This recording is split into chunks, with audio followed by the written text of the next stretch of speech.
Hello, everyone, and welcome to our In the 99 Deck Tech series. I'm Austin, and today I'm joined by Reed. Hey guys.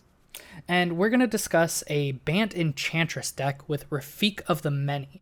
And this list is here to highlight our 2018 preview card, Finest Hour, for 2 colorless, a green, white, and blue. This 5-mana enchantment gives a creature Exalted, and whenever the creature attacks alone, if it's the first combat, untap that creature and get an additional combat. Because when you think of Finest Hour, Rafiq is right along with it. He's kind of the namesake card.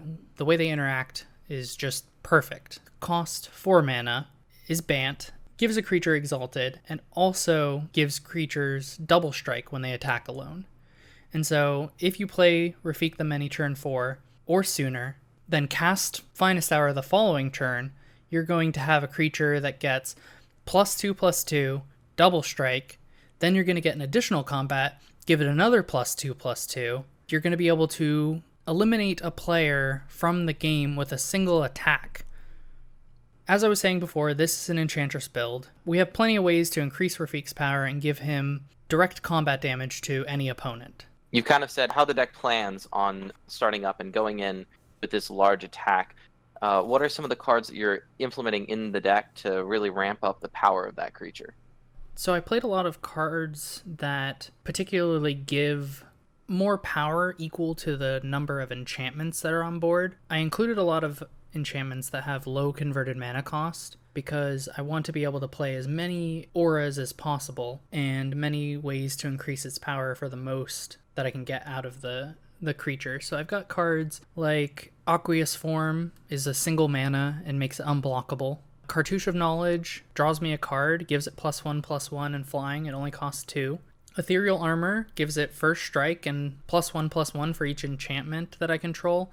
And you'll kind of see that there are a lot more cards like Ethereal Armor in this deck. So I have a card that is in blue, Auramancer's Guise, and so that's going to give it +2/+2 for each aura attached to it in Vigilance. So there's a few other cards like that. I'm playing the Helm of the Gods, giving the equipped creature +1/+1 for each enchantment on board. And I'm assuming along with that, since we're playing such a plethora of enchantments, all of creatures and other effects that let you draw off of the enchantments that you cast are probably pretty prevalent inside the deck.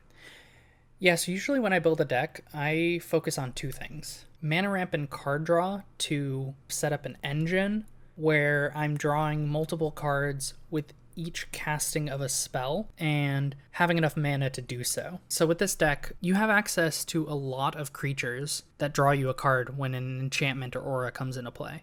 And so it's great to have cards like Argothian Enchantress, draws you a card when an enchantment comes into play, as well as the Mesa Enchantress and Eidolon of Blossoms. They both do the same thing. They draw you cards. And we got a new card with Satyr Enchanter, which is also going to draw you cards. Core Spirit Dancer works specifically with auras. So I've got Srom as well, in addition to the Spirit Dancer.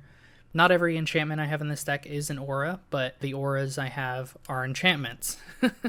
And then I have a couple ways to reduce the cost of my enchantments. Danitha Capuchan reduces auras by 1. Same with the Hero of Iros. So I just want to further reduce the cost of my auras so that I can play more and hopefully draw up more auras and then play more auras. From there, I've got cards that are good for the early turn. I want to be able to play Rafiq as soon as possible because I want to be able to get in for a direct attack. You know, I've got things like Arbor Elf and Birds of Paradise. I also have cards like Land Tax, and I have Burgeoning, which will also let me play lands during my opponent's turn. So if I use the first turn to play a Land Tax, put 3 lands into my hand, and then I throw down a Burgeoning the following turn, I'm going to be able to put all those lands I just brought to my hand into play.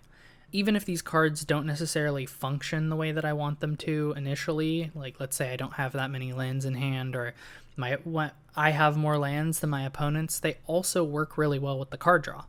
Yeah, and then if you follow up with one of your enchantments that, say, draws you a card like Cartouche of Knowledge, it's going to yield even more benefit there. Yeah, definitely. Absolutely.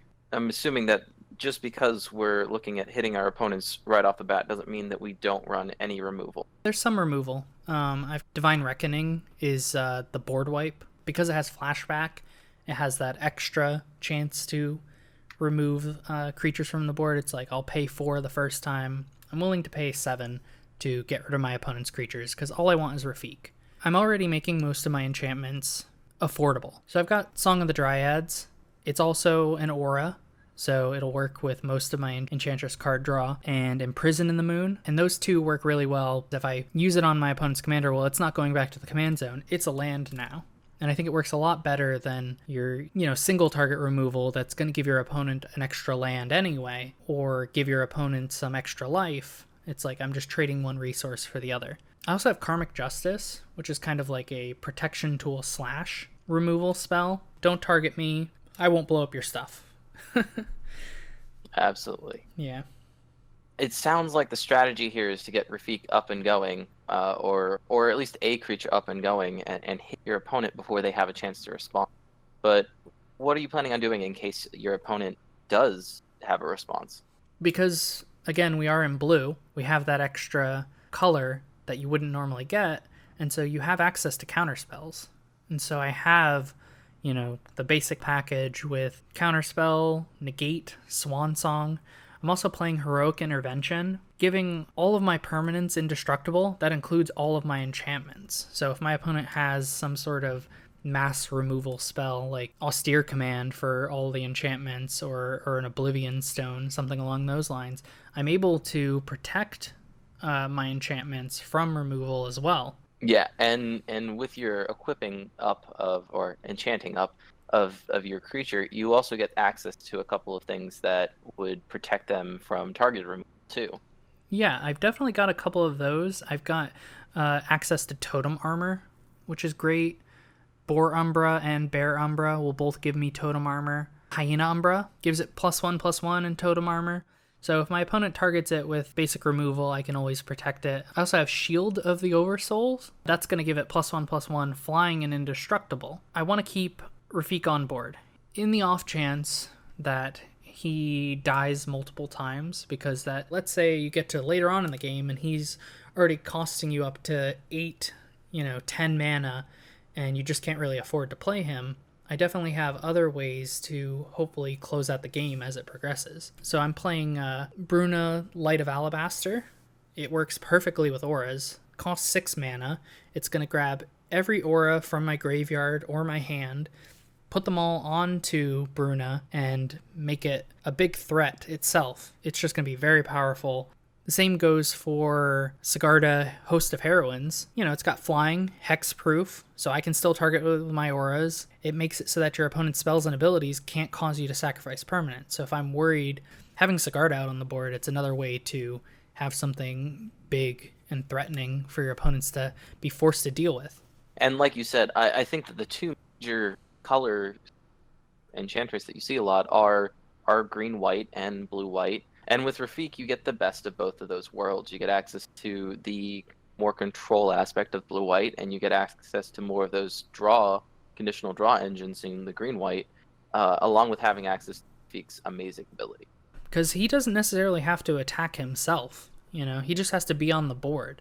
And so if you give one of these other big flyers double strike, and if we've got our finest hour on board, you could give it an additional combat as well, and so you've just got a big powerhouse with any one of these creatures. Yes. Overall, the deck, it's a lot of fun. Has ways to react to removal. It doesn't just Rafiq dies and you don't just sit there and you're out of the game. You're able to recover with a lot of these creatures that draw you cards when you're playing your enchantments. So you can give one of your other creatures all these bonuses, and it still helps you out to be able to get a big creature on board until you can maybe recast Rafiq and recast one of your other Voltron type creatures. It's pretty fast. Even with a simple attack, it gets in for 8 commander damage. And so all you need to do is attack 2 more times. One player is out of the game. Any bit of commander damage from Rafiq, it's like you've got to think about that for the rest of the game. It's like, okay, if they just attack me, you're just threatened by that card sitting on the board, even if it's, not planning on attacking you that turn. Later on, it could come back and wipe you out if you put a single enchantment on it that gives it unblockable. And this build kind of went a little bit of a different route than normal Rafiq decks. You'll usually see a lot more equipment with him, or a hybrid of both. And so I really enjoyed building more Enchantress, and I think a lot of that came from all those enchantment draw engines and all the enchantment cost reduction. I really enjoyed brewing this deck. I hope you guys enjoyed the deck tech. Check the list out. You can also take a look at our gameplay video between this Rafiq deck as well as Arcade's The Strategist. Absolutely, and we can definitely say that Finest Hour is a huge powerhouse inside that Bant Enchantments deck. So we're definitely looking forward to seeing the final list. A lot of the cards should be coming out today. I enjoyed getting Finest Hour as our preview card. It's a really strong card, and it does something in Bant that you don't normally see. An additional combat phase isn't in these colors. Absolutely. We can't thank Wizards enough for letting us preview this card to you guys. It is an amazing card. And as Austin said, there's not a lot of ways to take extra combats in specific colors. It was a great opportunity to be able to reveal this card to you guys, and thank you for watching.